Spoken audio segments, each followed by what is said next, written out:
tí atulẹ̀ tó bá ń tu ilẹ̀. If the weeder is weedering, tí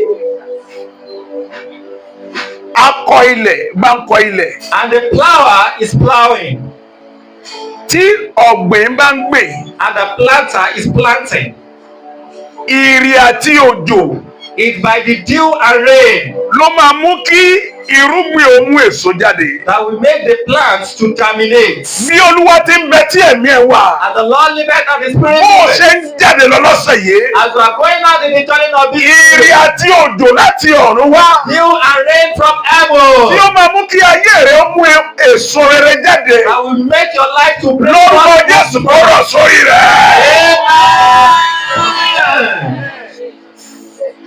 ìrì àti òjò Dew and rain tó máa mú kí èso ayé rẹ̀ kó so jáde. that will make the fruits of your lórúkọ Jésù ó rọ̀ ní olóyè. Amen. ní àárín gbùngbùn ibi tí àwọn èèyàn ti ń kó ìbùkún.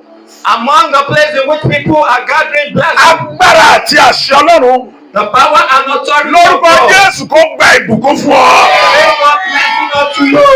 o ò ní rí ìpọ́njú lọ́sẹ̀ yìí.